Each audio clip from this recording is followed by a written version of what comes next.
Le 7 juillet, votons.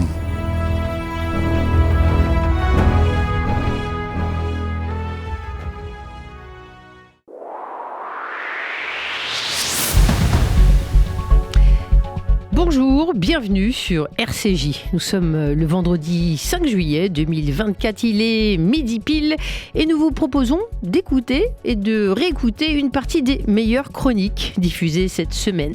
Noël Lenoir, Nora Buffini, Mickaël Darmon, Patrick Klugman, ils font partie de la fabuleuse équipe qui vous éclaire chaque jour sur cette actualité complexe, mouvante et toujours aussi surprenante. On démarre tout de suite ce journal avec un point sur l'actualité française. Le journal.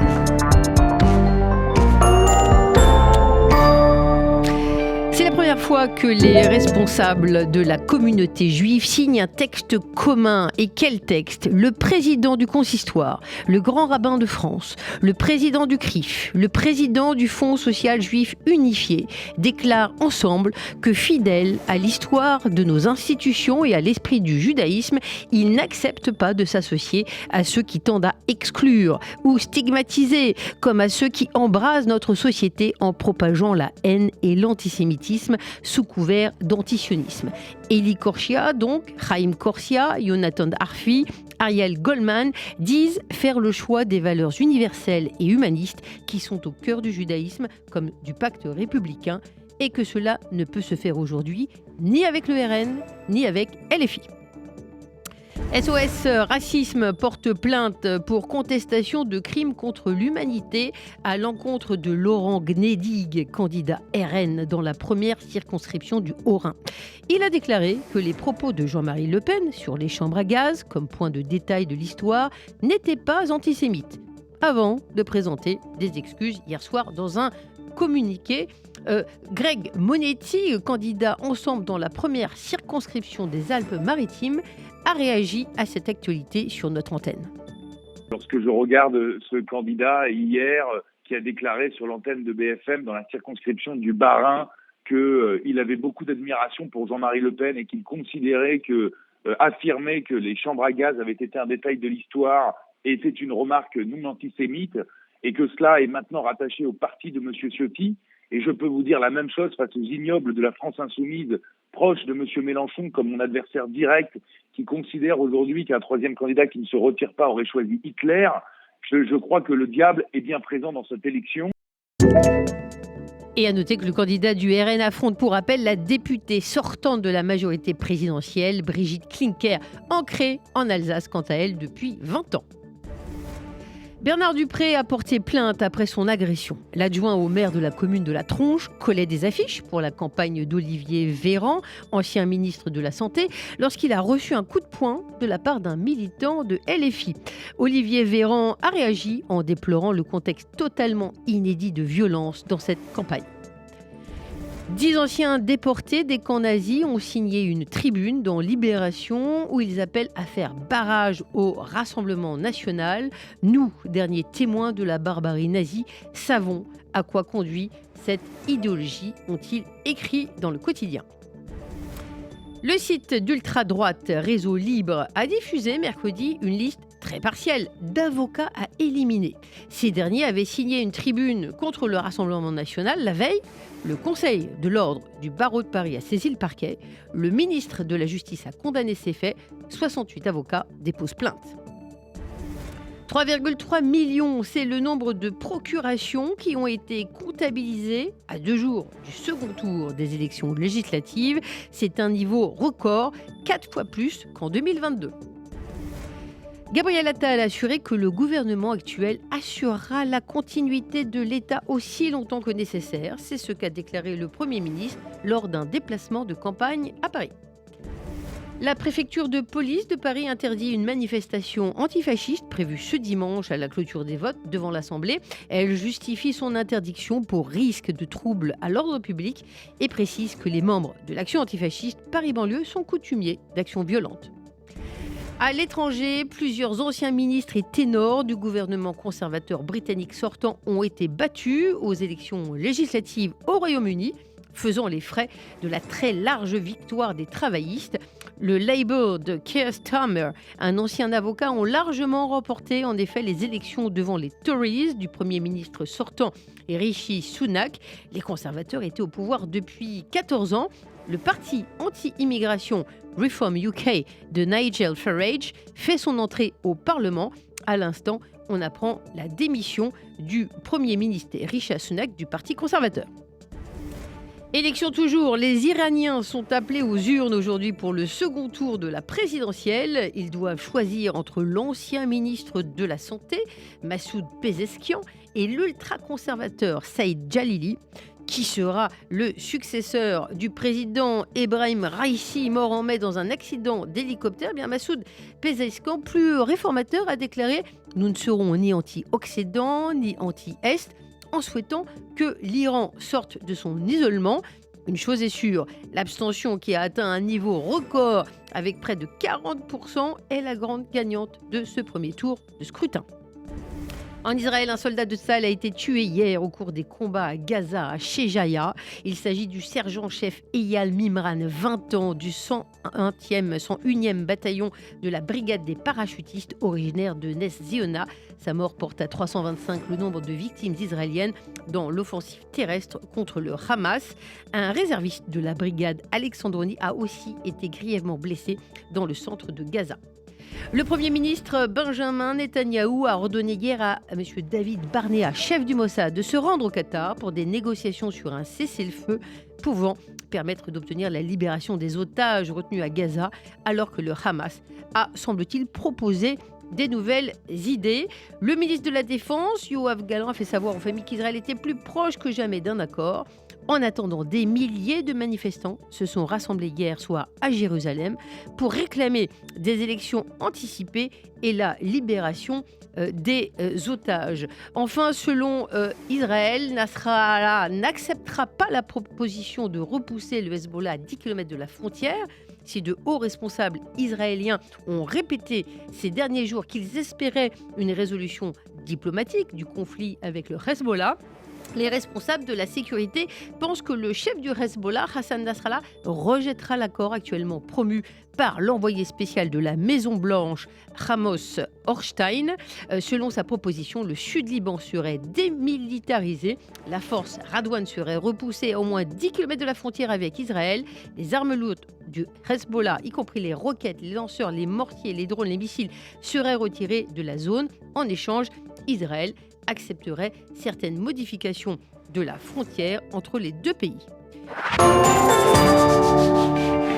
Tout de suite, on ouvre une page de publicité.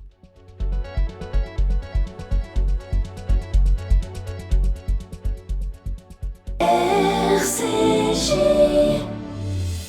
Transmettre votre patrimoine en favorisant des actions solidaires en France et en Israël, c'est possible grâce au Fonds social juif unifié. Je m'appelle Sarah. Toute ma vie, j'ai eu à cœur d'aider mon prochain. Et j'aimerais que ça continue quand je ne serai plus là. L'équipe dédiée au legs m'a très bien informée et m'a aidée dans ma démarche au mieux de mes intérêts. Ainsi, le moment venu, je sais que mon legs sera affecté selon mes dernières volontés. Le FSJU vous accompagne. Contactez Elena Athias au 01 42 17 10 55. 01 42 17 10 55. Bientôt les beaux jours, on pense plus au barbecue qu'à changer de fenêtre pour la saison d'hiver. On a plus envie d'entendre ça que ça.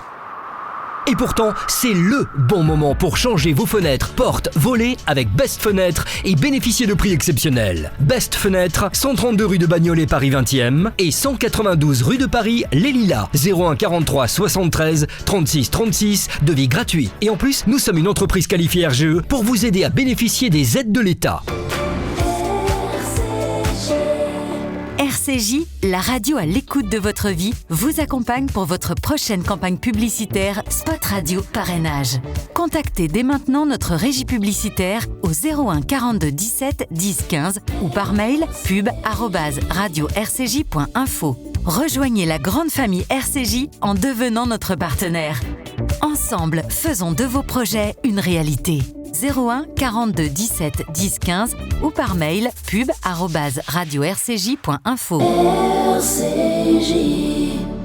Vous Vous écoutez RCJ, bienvenue à tous, il est 12h09. Dans un instant, vous pourrez écouter les interviews et chroniques réalisées cette semaine sur l'antenne. On commence avec le billet de Noël Lenoir. L'ancienne ministre des Affaires européennes, juriste, haute fonctionnaire, nous parle de l'enquête ouverte contre Francesca Albanese, rapporteuse spéciale des Nations Unies pour les territoires palestiniens et des failles éthiques de l'ONU. On l'écoute. Bonjour à toutes Le et billet bonjour à d'humeur, tous. Noël Je ne vous Lenoir. parlerai pas aujourd'hui des élections législatives, puisque pour moi, en fait, elles appellent surtout un vote de conscience, sous réserve de 2 marqueurs. Premièrement, ne pas voter pour les antisionistes, qui pour moi sont des antisémites, et également refuser de voter pour ceux qui refusent de voir les crimes des mollahs iraniens et ceux des talibans afghans, notamment à l'encontre des femmes. C'est tout.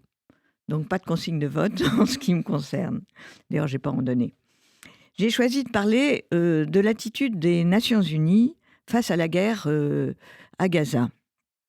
Et plus particulièrement de l'attitude de Madame Francesca Albanese, qui est, comme certains le savent, rapporteure spéciale de l'ONU, je lis, sur les territoires palestiniens occupés. Comme vous le constatez, le titre que l'ONU lui attribue exprime déjà un parti pris anti-israélien, puisque ces territoires, en fait, aujourd'hui, la seule Cisjordanie, s'ils sont proclamés occupés par les Palestiniens, sont considérés comme disputés du point de vue israélien. Alors, Madame Albanese, qui est italienne, est connue de longue date comme une ardente militante pro-Hamas. En 2015, elle avait publié sur Facebook une photo comparant un soldat israélien à un soldat nazi. Bon, rien que ça. On savait donc à qui on avait affaire. Mais le Conseil des droits de l'homme de l'ONU, qui l'a coopté, ne lui en a pas du tout tenu rigueur, puisqu'il l'a nommée en 2022.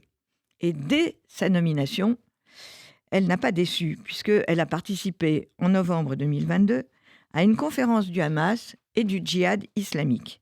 Et tenez-vous bien, elle y a affirmé que la violence israélienne justifiait la violence de la résistance palestinienne.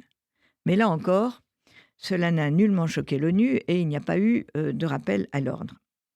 Depuis le 7 octobre 2023, son militantisme a redoublé de vigueur. Elle a d'abord déclaré, je cite, « Les victimes du 7 octobre n'ont pas été tuées à cause de leur judaïsme, mais en réaction à l'oppression d'Israël. » Plus fort encore, en mars dernier, en mars 2024, elle a publié un rapport au titre évocateur « Anatomie d'un génocide ».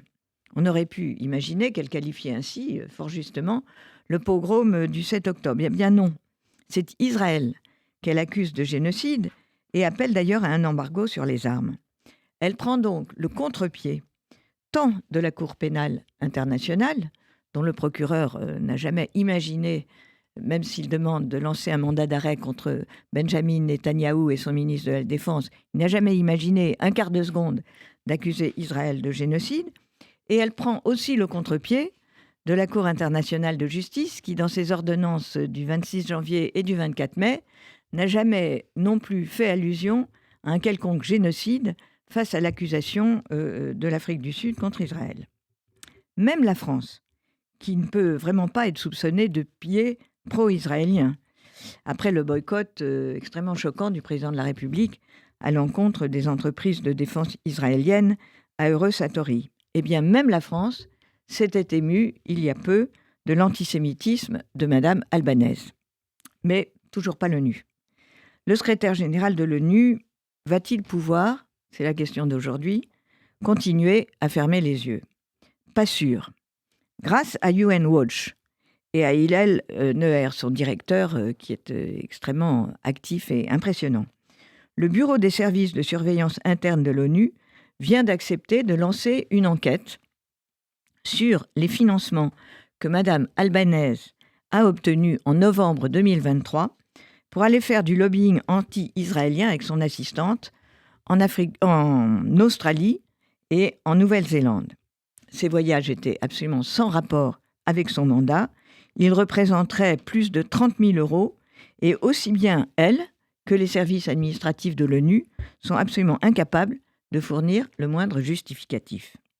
On pourrait donc avoir d'autres surprises en ce qui concerne ces financements, mais aussi, de manière générale, les financements obtenus par certains rapporteurs spéciaux de l'ONU, dont le militantisme dans d'autres domaines n'est pas moins ardent que celui de Madame Albanese.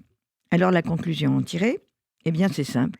Si l'ONU n'est pas plus transparente et rigoureuse sur ses financements et sur ses influences externes, elle risque de mettre en jeu, à coup sûr, c'est déjà fait d'ailleurs, sa crédibilité, mais aussi, à mon avis, sa pérennité.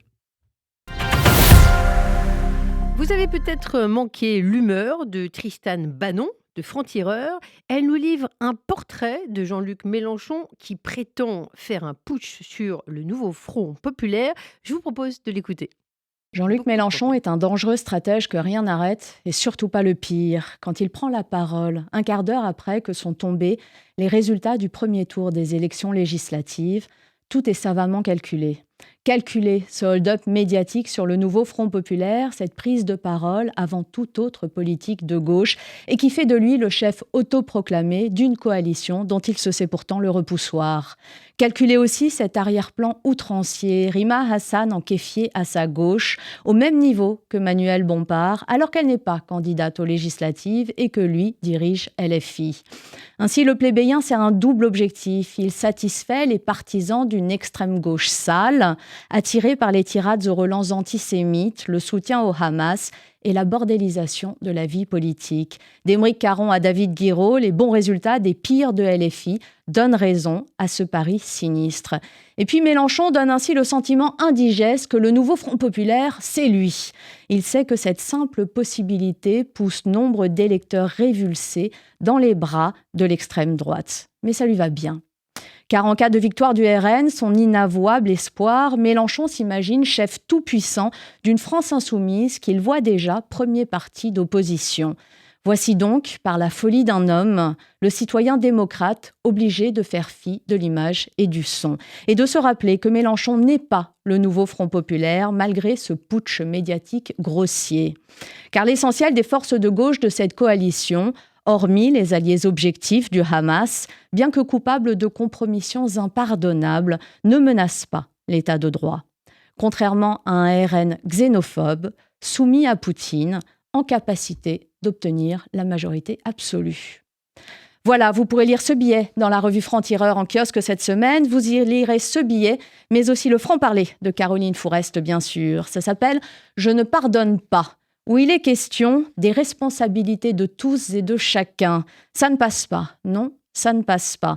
Caroline Fourest en veut aux commentateurs, aux Français, à la gauche et à ses repoussoirs qui font que le barrage au RN est troué de partout. Ça ne passe pas, et Caroline Fourest vous explique pourquoi. Tout sauf le RN. En cas de duel avec un LFI pro-Hamas, ça sera sans nous. C'est notre une cette semaine. Une qui refuse de faire barrage à des xénophobes poutinophiles avec des pro-Hamas qui flirtent avec l'antisémitisme. Mais une qui garde la République en ligne de mire et l'importance de préserver la démocratie.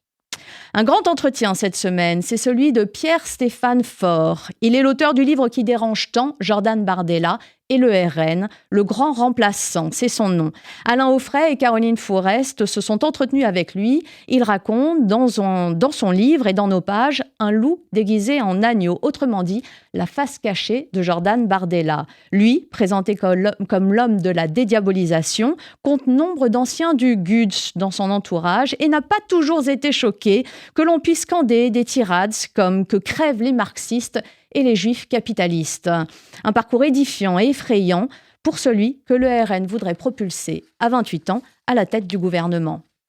Repoussoirs et passoires, c'est un résumé d'intérêt public que nous livre David Médioni cette semaine.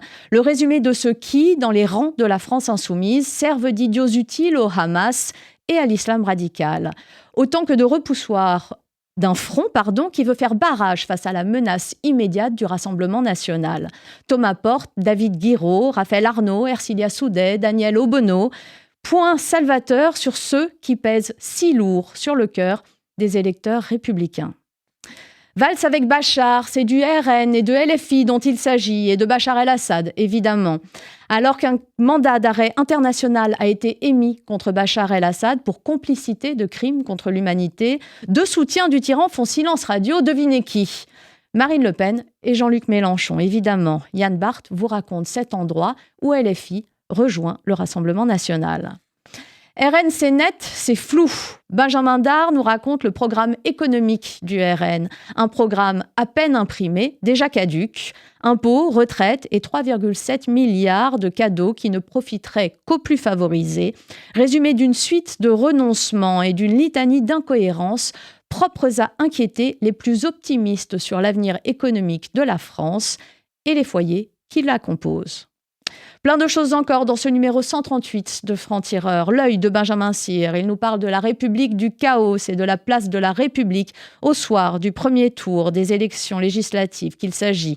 Du racisme de Roger Chudeau, le candidat RN qui veut réserver les postes ministériels aux franco-français.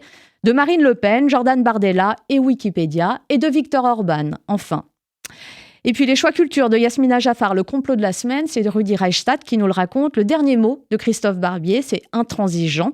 Et comme chaque semaine, l'éditorial de Raphaël Enthoven. La guerre est déclarée. Et qui nous parle de cette défaite, la nôtre. Celle de Franc-Tireur qui veut défendre la raison et de tous ceux qui ont le même objectif et qui doivent faire face à un rassemblement national placé en tête au premier tour de ces élections législatives. Raphaël Enthoven nous explique pourquoi cette défaite est d'abord une défaite de la raison, mais pourquoi aussi une bataille n'est pas la guerre. La raison est un combat, c'est le nôtre à Franc-Tireur, combattre toutes les formes d'extrémisme aussi. Lisez-nous, rejoignez ce combat et la lutte pour que la nuance survive dans un monde qui n'a de cesse de se radicaliser.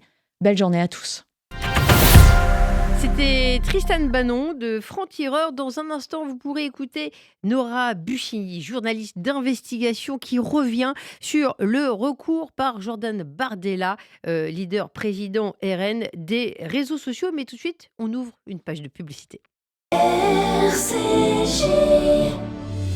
Parce que votre cœur a toujours raison, cet été plus que jamais, le FSJU a besoin de votre don pour soutenir les plus fragiles en France et en Israël. En Israël, votre générosité nous aide à combattre le post-trauma qui dévaste toute la population, à soutenir les familles d'otages, à reconstruire les kibboutz et reloger leurs habitants. En France, les enfants issus de familles en difficulté pourront bénéficier de bourses vacances. Nos aînés isolés pourront se retrouver lors d'activités conviviales.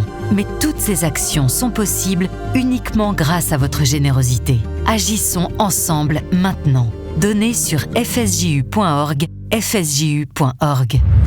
Le KKL, depuis 120 ans, une histoire extraordinaire. Une aventure qui mêle écologie, réalisation d'infrastructures et plantation d'arbres. Une histoire d'éducation sioniste et d'investissement dans le futur des jeunes générations. Le KKL, c'est la réalisation du rêve de ceux qui ont cru en ce miracle que l'on appelle Israël. Mais par-dessus tout, le KKL, c'est un amour indéfectible et un engagement pour la terre et le peuple d'Israël. Faites partie de cette aventure en soutenant le KKL de France. Faites votre don sur kkl.fr. Salut, c'est Michaela. Je suis volontaire en service civique au Fonds social juif unifié. Tu as entre 16 et 25 ans, tu veux te rendre utile ? Deviens volontaire en service civique. Tu accompliras pour 8 mois une mission rémunérée dans une association au service des autres. Pour rejoindre la promo 2024-2025, écris-nous sur contactenoé@fsju.org, contactenoé@fsju.org. Il est midi 24, vous êtes sur RCJ et dans ce contexte très politique, Nora Bucchini, journaliste d'investigation, revient sur l'attirance de certains jeunes par le Rassemblement national, où l'on comprend que le recours par Jordan Bardella à TikTok est clé. On l'écoute. Alors effectivement, c'est un sujet que j'ai pu traiter dans le numéro du Point de la semaine dernière, si je ne me trompe pas, sur justement la starification de Jordan Bardella, particulièrement sur TikTok, mais également sur Instagram. Mais c'est sur TikTok je pense qu'il a le plus, on peut dire un fan club. C'est ce que m'expliquait son ex-coach en communication, Pascal Humeau, qui lui disait très bien que justement, en fait, ses abonnés à Jordan Bardella apprécient les vidéos très courtes qu'il peut faire. Et d'ailleurs, son équipe de communication est, on peut le dire, très douée, puisqu'ils vont soit surfer sur des trends, donc des trends, ce sont des tendances qui émergent sur l'application TikTok, soit utiliser l'humour, utiliser ce que m'a dit par exemple une de ses fan utilisatrice, elle adorait par exemple qu'il souhaite la fête des mères à sa maman, elle le trouve attendrissant, elle le trouve drôle, et ce qui est le plus impressionnant dans le cas de Jordan Bardella, c'est que son taux d'engagement, le taux d'engagement, ce qui en fait est une statistique, un taux que l'on va évaluer pour des influenceurs, des créateurs de contenu qui sont capables de générer énormément de vues, de commentaires, de gens qui vont rester sur leurs vidéos, et après peut-être même pour les marques qui vont employer ces influenceurs, une possibilité justement de pouvoir acheter les produits. Et dans le cas de Jordan Bardella, nous on a mesuré son taux d'engagement au point et on s'est rendu compte qu'il n'est pas loin de celui d'influenceurs très connus que sont Squeezie, Lena Situation ou même Inoxtag, qui sont des influenceurs multi-suivis et aimés par les 18-24 et les 24-35. C'est incroyable.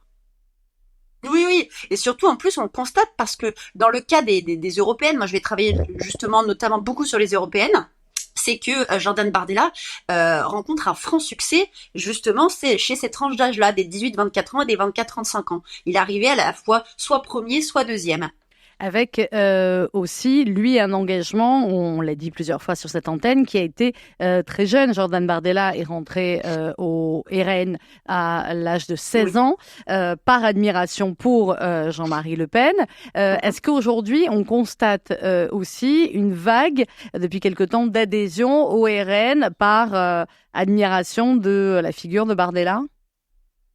Totalement. Je pense vraiment que c'est le cas puisque Bardella a un véritable phénomène d'influenceur. Il a un engouement qui est un engouement de starification. Les gens en commentaire recherchent énormément Bardella. Il a plus d'1 million d'abonnés sur les réseaux sociaux. Pour vous donner un ordre d'idée, la vidéo, le TikTok qu'il a publié, où on le voit sourire à la fin des résultats, l'annonce des résultats des européennes, aux côtés de Marine Le Pen, a cumulé plus de 12 millions de vues en 24 heures et plus de 2 millions de likes, de j'aime d'utilisateurs uniques en 24 heures aussi. L'engouement est énorme, les gens le lui disent allègrement en commentaire, le tag, le mentionne, refont des vidéos. Et alors, ce qui a été un petit peu, je pense, une balle dans le pied pour mes confrères du Monde, c'est quand ils ont révélé son pseudonyme, la chaîne YouTube qu'il avait, où justement il était un joueur féru de jeux vidéo et particulièrement des jeux de tir comme Call of Duty et d'autres. Et justement, là, ce qui était pour les journalistes une révélation, finalement, ça a été vraiment un plus pour Jordan Bardella, puisque là encore, il a pu surfer dessus, appeler ses abonnés à dire si vous votez pour moi, eh ben on va faire un 1v1. Un 1v1, c'est une manière de jouer des jeux de tir ensemble, et c'est ce qui fédère encore plus l'engouement de jeunes qui du coup qui n'étaient pas forcément très abonnés à lui. On en voyait certains au contraire, même dans les pseudonymes c'était pas le cas, qui se mettaient à commenter, à dire mais alors si je vote pour toi on pourra se faire une partie, et qui y croyaient sincèrement parce qu'ils ils sont jeunes mais ils peuvent avoir tout juste 18 ans avoir le droit de vote. Être des primo-votants. Ce qui est terrifiant dans ce que vous dites, Nora Bussini, c'est que on va pas parler comme des vieux schnocks, je crois que vous êtes plus jeune que moi en plus, mais la politique c'est quand même quelque chose de sérieux. La gestion d'un pays, c'est sérieux. La gestion de plusieurs dizaines de millions de Français, c'est sérieux. Il faut être compétent pour ça, il faut avoir travaillé longtemps, et le fait d'être jeune, c'est formidable, mais c'est pas un gage non plus ni d'intelligence ni de savoir. Est-ce que la plupart des politiques lambda traditionnelles sont passées totalement à côté de ces phénomènes de communication que maîtrisent à la perfection un Jordan Bardella et une Rima Hassan ou un Sébastien Delogu? Ah oui, Rima Hassan, on pourra en revenir aussi parce qu'elle a, elle, compris parfaitement la même stratégie, et j'y reviendrai. Mais alors, c'est vrai que les politiques traditionnelles n'ont pas investi TikTok et Instagram aussi bien que l'a fait Jordan Bardella. Il a tout de même un rival dans sa catégorie qui est justement Gabriel Attal. Et alors, ce qui est assez drôle, c'est que l'engouement sur TikTok, en tout cas pour les législatives, a émergé d'une manière assez folle, puisqu'il y a des edits, je ne sais pas si vous connaissez les edits, Sandrine, ce sont des vidéos que les abonnés de Gabriel Attal et de Jordan Bardella font sur les réseaux sociaux, où ils imaginent entre eux une histoire d'amour. Ah oui, si j'ai vu. Et donc ça a créé ça a créé un engouement assez fou, ils font des montages vidéo de en complicité un peu un peu presque amoureuse, et justement sur ce sujet-là, et Gabriel Attal et Jordan Bardella ont réagi avec humour, ce qui a encore plus poussé cette tendance. Mais alors, hormis Gabriel Attal, qui utilise très très bien les réseaux sociaux prisés des jeunes, il y avait Raphaël Glucksmann, mais qui a choisi d'aller au bout de ses convictions, puisqu'il a dit TikTok est un réseau social chinois dangereux, par conséquent je suspends mon compte. Et là où lui était très très fort, notamment sur Instagram, il s'est aussi tiré une balle dans le pied en disant bah voilà, je préfère être respectable et couper TikTok. Mais hormis ça, on n'en dénote pas des politiques traditionnelles qui ont joué le jeu de ces réseaux sociaux prisés des jeunes et qui ont un impact sur les scrutins.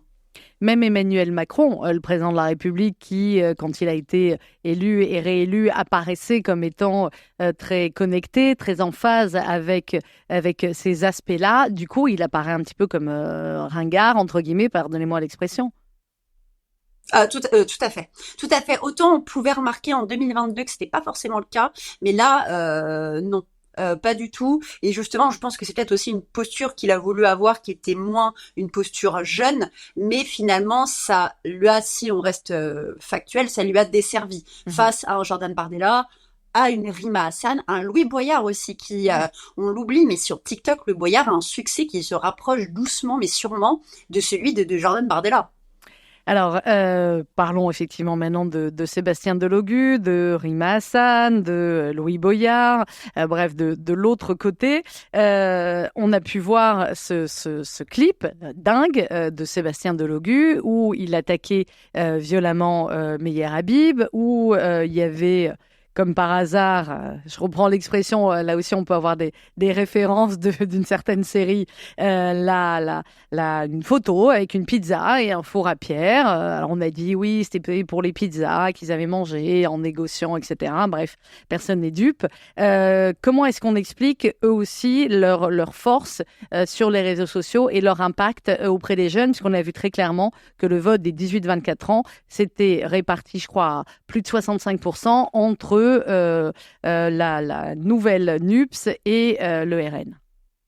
Oui, tout à fait. Alors dans le cas par exemple de Rima Hassan, moi j'ai scruté, elle est arrivée très tard sur TikTok, mais j'ai scruté ses publications et par exemple, parce que j'ai vu qu'elle avait un franc succès, elle arrive très vite à avoir beaucoup d'abonnés, plus de 170 000, elle est pas loin des 200 000 abonnés en à peine quelques mois. Ses vidéos aussi font au minimum, en tout cas pour la plupart, 170 000 vues très rapidement. Et en fait, je me suis rendu compte que 100% des publications de Rima Hassan sur TikTok parlent de la question palestinienne. On est d'accord, 100%. Sur TikTok, 100%, en tout cas, au moment où moi j'ai rédigé cette enquête pour Le Point, qui date d'il y a moins de 2 semaines, si je ne me trompe pas. Sur Twitter aussi, il y avait 100% de ces publications. Sur Twitter aussi, Pardon, c'est 100% sur Twitter, 100% également, sur Twitter et Thomas Porte, c'est Instagram, également 100% sur Twitter. Oui. Exactement. Et alors sur TikTok, il faut savoir que la question palestinienne est une question qui viralise le contenu. C'est sur TikTok qu'a émergé la question du block-out, le fait de bloquer des célébrités, des politiques, des personnalités qui ne s'exprimeraient pas en faveur de la Palestine et qui ne s'exprimeraient même pas de manière suffisamment correcte. Oui. Et dans le cas de Rima Hassan, comme elle surfe avec les bons hashtags sur la question palestinienne, l'engouement et l'algorithme propulsent et poussent ces publications. Ils savent très bien ce qu'ils font, Nora Bussini. Évidemment. De la même manière que quand elle trône derrière Jean-Luc Mélenchon avec son kéfier, c'est le kéfier que l'on retrouve également dans ses vidéos face caméra qui sont viralisées sur TikTok. Et pourtant, bizarrement, pendant les premiers moments après les élections européennes, ils ont un petit peu disparu. Des réseaux sociaux, il y avait moins de tweets sur les Palestiniens, moins de tweets sur la Palestine, avant que ça reprenne bien évidemment là avant les élections, mais on a vu comme ça une période où on s'est dit tiens, où sont-ils passés?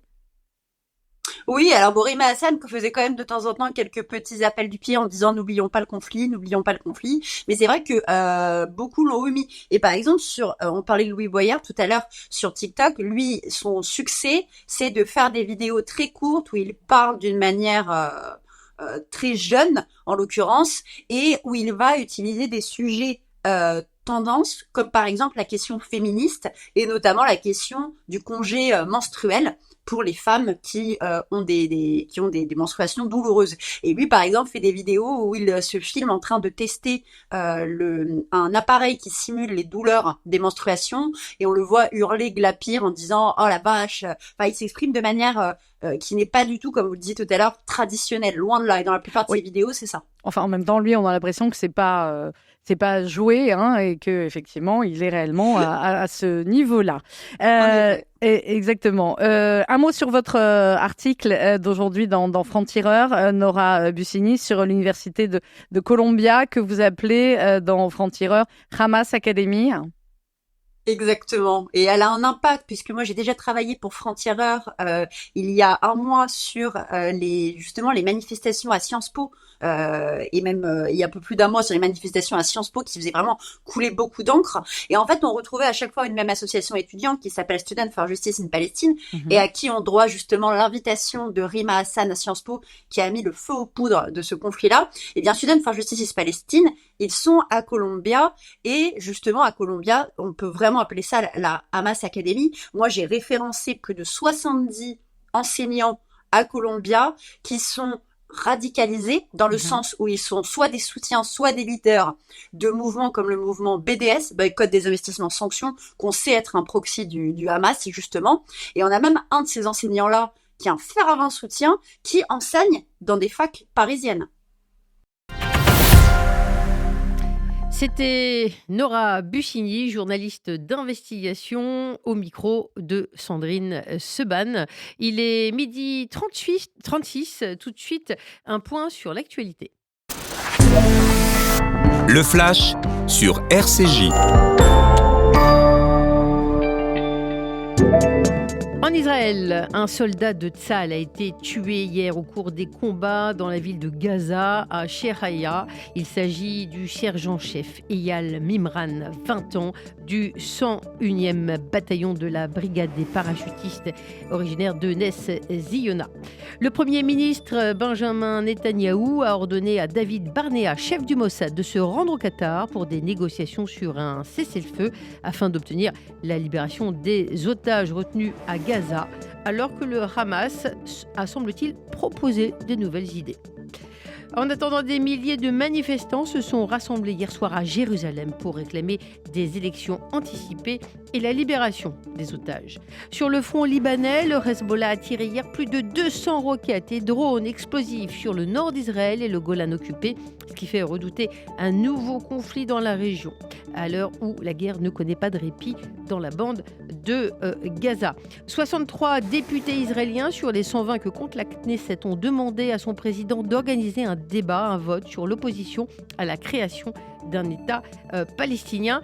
À noter également en France que c'est la première fois que les responsables de la communauté juive signent un texte commun. Le président du consistoire, le grand rabbin de France, le président du CRIF, le président du FSJU n'acceptent pas de s'associer à ceux qui tendent à exclure ou stigmatiser et ils appellent à faire le choix des valeurs universelles et humanistes qui sont au cœur du judaïsme, comme du pacte républicain, et rappellent que cela ne peut se faire aujourd'hui ni avec le RN, ni avec LFI.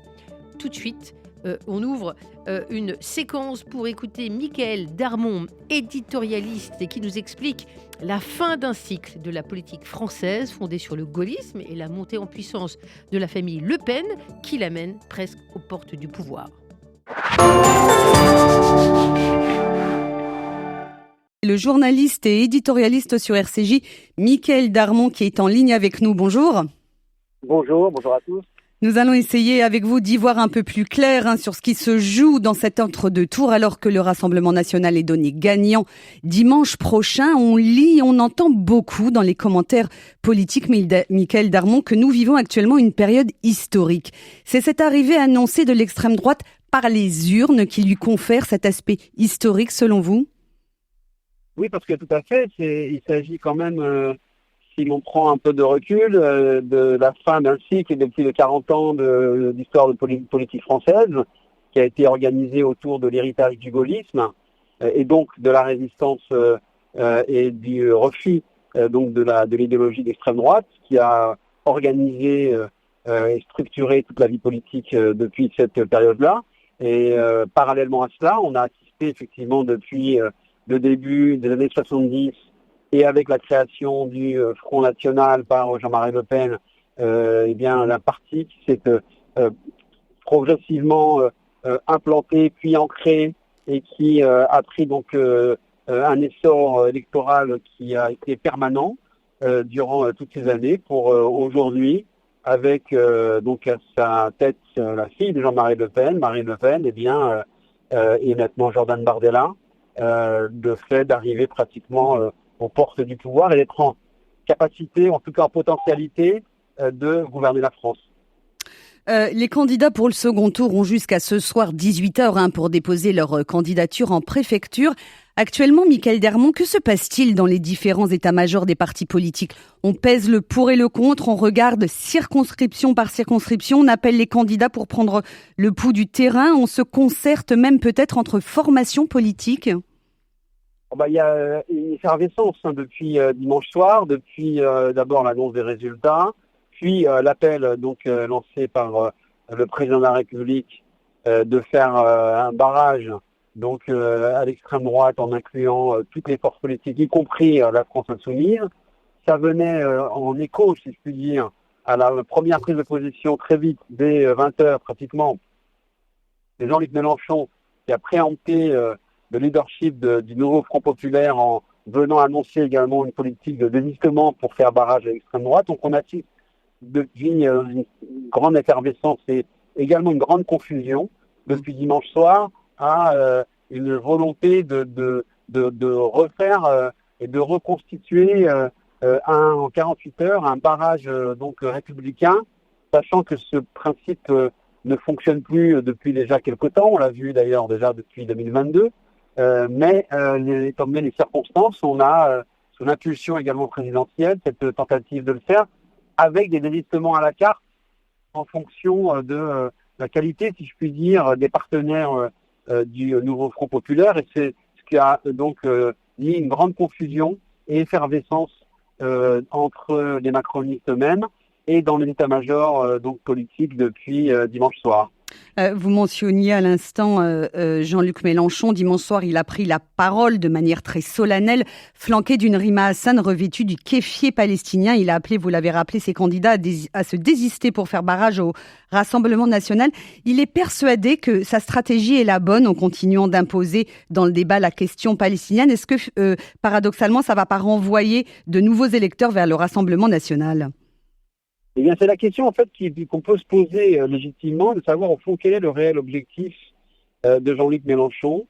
Comme vous le mentionnez effectivement de manière assez étonnante et même plus qu'étonnante, alors qu'il n'est pas concerné par les élections législatives, il n'est pas candidat, Rima Hassan n'est pas concernée puisqu'elle est députée européenne. Eh bien, ils apparaissent tous les deux sur la scène avec ces messages très clairs envoyés à cet électorat musulman que cherche en permanence à polariser, à organiser, à mobiliser donc Jean-Luc Mélenchon parce qu'il a son projet de candidature à l'élection présidentielle, toujours à partir de cette clientèle politique, si je puis dire, et puis sachant pertinemment l'effet que cela va faire au sein du Front Populaire, parce qu'il sait qu'il n'est pas justement populaire au sein de cette alliance de gauche.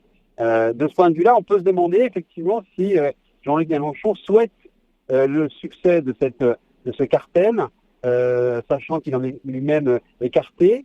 Et de ce point de vue-là, on assiste effectivement à tous les tiraillements et toutes les difficultés au sein de la gauche, qui d'ores et déjà sait qu'elle ne sera pas majoritaire dimanche soir.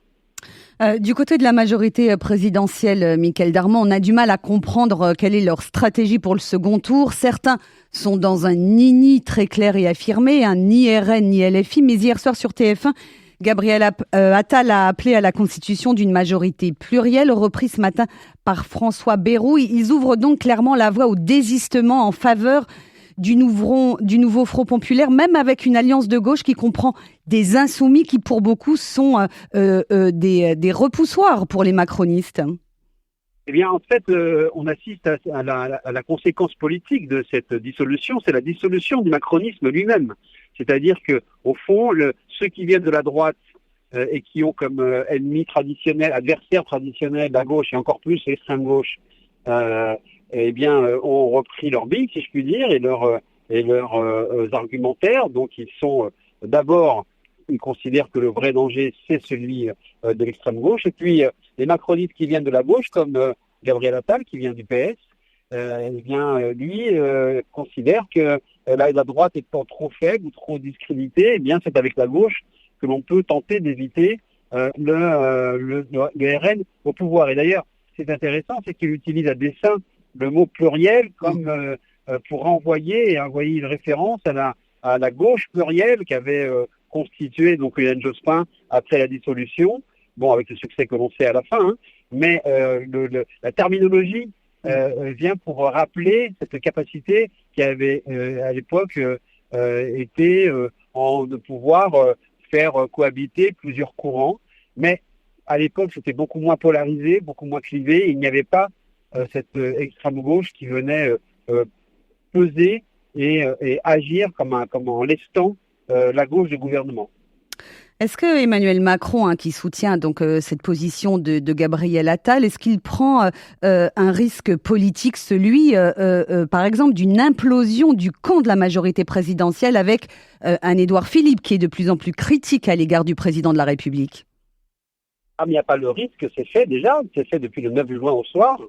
La majorité a implosé, la majorité a été tuée par la dissolution. D'ailleurs, c'est Édouard Philippe lui-même qui l'a dit. Il a formulé clairement cette rupture avec Emmanuel Macron, puisque tout ça est acté, en disant le président a tué sa majorité, maintenant on passera à autre chose. Donc c'est terminé. Cette dissolution, c'est la dissolution du macronisme. C'est le pari raté d'Emmanuel Macron de croire qu'en quelques jours, il pouvait revitaliser un bloc central autour de lui, en agitant donc la crainte et la peur du retour de l'extrême droite, de l'arrivée de l'extrême droite au pouvoir, et avec une difficulté de la gauche à s'organiser. Tout cela a été raté, puisque ce que ne sait pas Emmanuel Macron, c'est que un des ADN de la gauche, c'est être capable justement de jouer l'unité dès que des sièges sont en jeu. Et on l'a vu comment en 3 jours, après s'être écharpé durant des semaines, durant la campagne des européennes, en 3 jours, la gauche s'était organisée pour pouvoir présenter un cartel électoral. On a peine à imaginer qu'Emmanuel Macron n'a pas vu ça, ou que les conseillers qui ont soufflé ce coup de génie, si je puis dire, ne savaient pas cela. Donc, en fait, depuis le 9 juin, c'est toute une série de paris ratés du président qui sont en train de maintenant se concrétiser, et avec des explosions en série. La première étant la majorité et le macronisme. Une dernière question, Mickaël Darmon. Il y a plusieurs scénarios possibles à l'issue de ce second tour. Est-ce que le Rassemblement national, au regard de tous ces désistements annoncés, est-ce que le RN peut encore obtenir la majorité absolue? Et dans ce cas, Emmanuel Macron n'aura pas d'autre choix que de nommer Jordan Bardella à Matignon. Vous savez, on est lorsqu'on parle avec les anciens, les anciens élus, les ministres qui ont vécu des vagues submersives, qu'elles soient de gauche ou de droite, la dernière en référence est en 1993, vous disent il y a une loi dans les vagues, c'est que le second tour amplifie le premier, et en participation et en résultat. Donc dimanche, on verra si cette loi se vérifie à nouveau. Si effectivement la loi de la vague justement RN qui déferle sur la France depuis l'annonce de la décision d'Emmanuel Macron de dissoudre, s'amplifie et en participation et en résultat. Et à partir de là, effectivement, et on sent bien que c'est aussi une option que prépare le président de la République dans les coulisses, on s'orientera vers une cohabitation inédite entre le président et un gouvernement vraisemblablement qui sera composé et dirigé par Jordan Bardella. Merci beaucoup Mickaël Darmon pour cet éclairage et cette analyse. Vous êtes journaliste politique et éditorialiste sur RCJ. Merci beaucoup et à bientôt sur cette antenne. C'était Mickaël Darmon, éditorialiste au micro de Laurence Goldman. Dans un instant, vous allez retrouver Patrick Klugman, avocat, qui martèle que le Rassemblement national ne veut pas protéger les Juifs. Il le prouve dans sa chronique dans un instant, mais juste avant, une petite page de publicité. Transmettre votre patrimoine en favorisant des actions solidaires en France et en Israël, c'est possible grâce au Fonds social juif unifié. Je m'appelle Sarah. Toute ma vie, j'ai eu à cœur d'aider mon prochain. Et j'aimerais que ça continue quand je ne serai plus là. L'équipe dédiée au legs m'a très bien informée et m'a aidé dans ma démarche au mieux de mes intérêts. Ainsi, le moment venu, je sais que mon legs sera affecté selon mes dernières volontés. Le FSJU vous accompagne. Contactez Elena Atias au 01 42 17 10 55. 01 42 17 10 55. À tous ceux qui cherchent à comprendre, explorer, découvrir, l'Arche Magazine vous ouvre ses pages. Dans chaque numéro, un grand dossier d'actualité d'une 50aine de pages. Des sujets de société en France et en Israël. Des questions autour du judaïsme et des pages culture riches et variées. L'Arche Magazine, singulier et pluriel, interroge, analyse et confronte les points de vue. Abonnez-vous dès aujourd'hui et recevez 6 numéros par an pour seulement 50 €. L'Arche Magazine, le rendez-vous incontournable de la réflexion et de la culture juive. Abonnez-vous sur l'archemag.fr ou envoyez vos chèques à l'Arche, 39 rue Broca, 75 05 Paris. On reparle du RN alors que Marine Le Pen s'indigne des propos de Kylian Mbappé en disant que les Français en ont assez des leçons de morale. Et oui, le capitaine de l'équipe de France avait estimé qu'il y a vraiment urgence à voter après les résultats catastrophiques du premier tour. Je vous propose d'écouter maintenant Patrick Klugman qui revient sur le RN. Peut-il protéger les Juifs ? Il prouve que non. C'est tout de suite dans sa chronique. Le choix en politique, disait Aaron, n'est jamais entre le bien et le mal, mais entre le préférable et le détestable. Cette phrase sert de vademecum à beaucoup d'entre nous dans la période. Si nous étions sains d'esprit, il serait impossible de porter un quelconque suffrage pour qui que ce soit lors des élections qui se tiendront dimanche. Bah oui, pour qui voter ?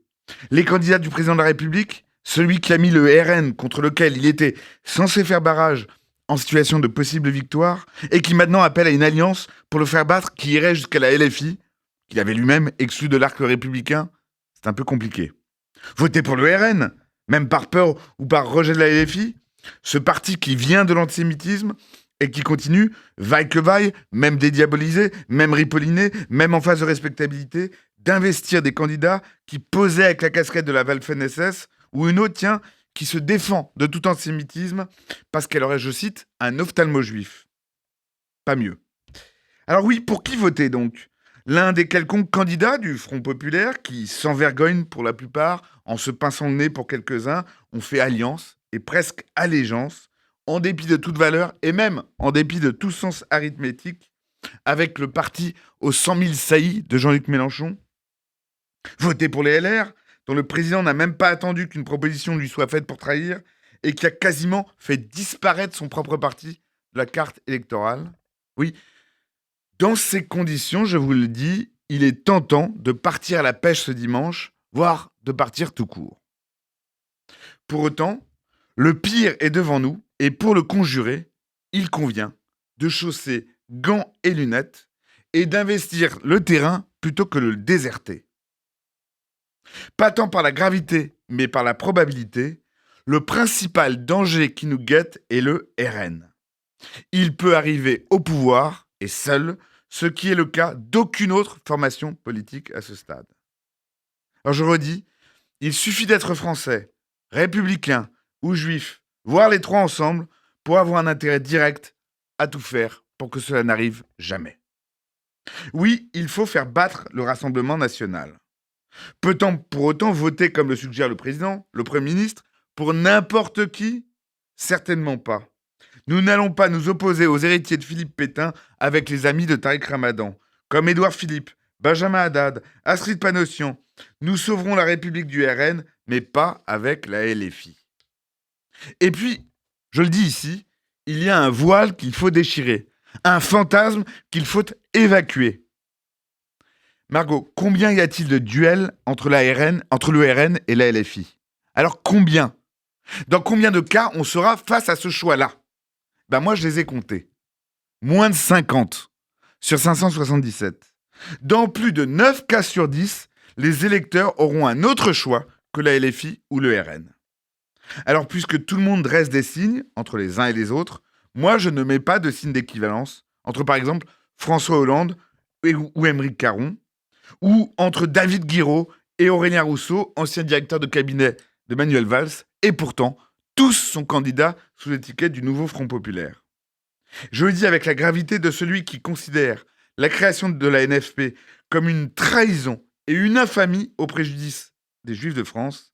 Ce n'est tout de même pas la même chose de voter pour n'importe lequel d'entre eux. Car il y a la guerre et les guerres. Et il y a une guerre dans la guerre, une bataille dans la bataille, celle qui se joue à gauche. La bataille de la création du NFP est perdue. Je le redis, j'emporte la mer Deuil. Mais il reste celle qui se joue au sein du NFP. Le premier et le plus conscient de cela, c'est Jean-Luc Mélenchon qui voit la partie lui échapper. La preuve. Pourquoi le vieux, comme l'appellent ses amis, se serait-il précipité le premier à la télévision, lui qui n'a aucun titre et aucune qualité pour le faire? Il n'est pas le chef de la franchise LFI. Manuel Bompard le sait, il est là, il se tait. Il n'est pas candidat. Et pire, il a à sa droite Rima Hassan, enquêfier, idole des complotistes et des affidés du Hamas, et pour cette raison, chiffon rouge de tous les électeurs modérés de ce pays. Eh bien, c'est la réponse du berger à la bergère, ou plus exactement, de Mélenchon donc, à Ruffin, qui l'a traité de boulet, ou à Hollande, qui l'a incité à se taire. Il joue perdant, il le sait, il le fait exprès, mais en s'adressant à ceux qui seraient tentés de connaître des succès sans lui, il dit en substance qu'il a les moyens de les tuer avant de mourir, quitte évidemment à favoriser le RN. En conclusion, il faudra voter pour tout le monde, sauf pour le RN, et pour tout le monde, sauf pour la LFI. Je suis un niniste convaincu. Et si ici on ne se trompe pas sur la pathologie, il ne faut pas non plus que le remède soit pire que le mal. En Angleterre, ce n'est pas le vote conservateur qui a liquidé Corbyn, mais le travail au sein du Labour. Alors oui, après cette dissolution navrante et dans ces élections écœurantes, j'estime, en conscience, qu'il faut plus que jamais voter. Il faut le faire donc avec des lunettes, avec des gants, éventuellement en se pinçant le nez, mais il faudra voter. Car il y va de notre survie collective et individuelle. C'est le choix de la raison. C'est le choix d'Aaron. Et il y a simplement aucune autre solution. C'est la fin de ce journal, il est 12h57. Merci à vous de nous avoir suivis. Alors RCJ, attention, ça continue en numérique sur les applis disponibles sur Apple, Android et sur le DAB+. Et puis à 13h, dans quelques instants, un livre, un lecteur, émission présentée par Florence Berthoud. Elle recevra Élodie Fradet pour parler du livre Les Mangeurs d'étoiles de Romain Gary. Et puis vous aurez la chance de retrouver Margot Siffert lundi matin, la fabuleuse Margot Siffert. Je vous souhaite une très bonne journée à tous à l'écoute de RCJ. Très bon week-end et bien sûr, bon vote.